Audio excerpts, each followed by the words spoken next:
کچھ افعال یہ چیزیں ایسی ہیں کہ جن سے روزہ ٹوٹ جاتا ہے، جیسے کہ ایک روزہ دار اس کو یاد ہے کہ میں روزے سے ہوں اور اس نے قصداً قے کی اور منہ بھر کے قے کی تو اس کا روزہ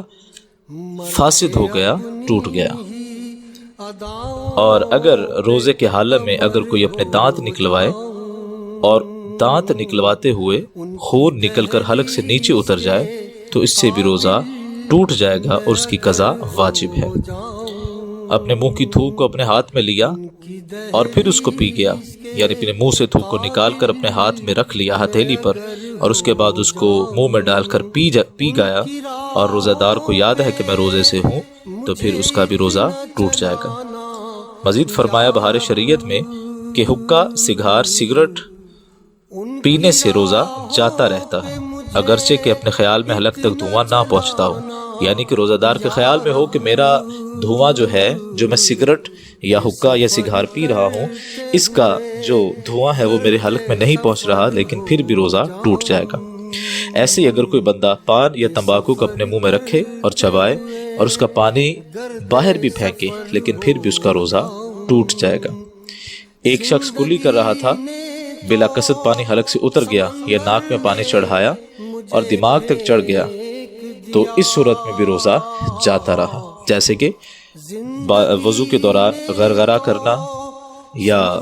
ناک پہ پانی چڑھانا اور اس طرح زور سے چڑھانا کہ وہ پانی حلق سے نیچے اتر جائے تو پھر روزہ ٹوٹ جائے گا۔ آگے ارشاد فرمایا کہ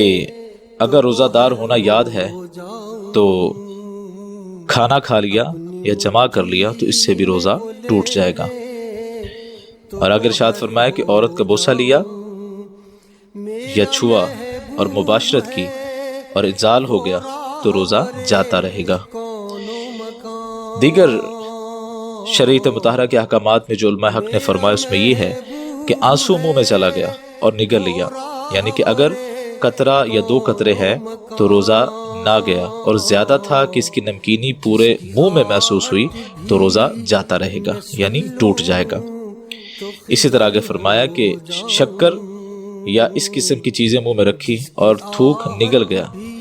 تو اس صورت میں بھی روزہ ٹوٹ جائے گا، یعنی کہ شکر وغیرہ ایسی چیزیں جو منہ میں رکھنے سے گھل جاتی ہیں، منہ میں رکھی اور تھوک نکل گیا، روزہ جاتا رہا۔ یوں ہی دانتوں کے درمیان کوئی چیز چنے کے برابر یا زیادہ تھی، اسے کھا گیا،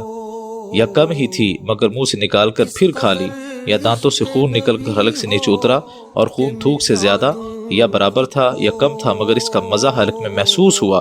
تو ان صورتوں میں بھی روزہ جاتا رہا، اور اگر کم تھا اور مزہ بھی محسوس نہ ہوا تو روزہ نہیں ٹوٹے گا۔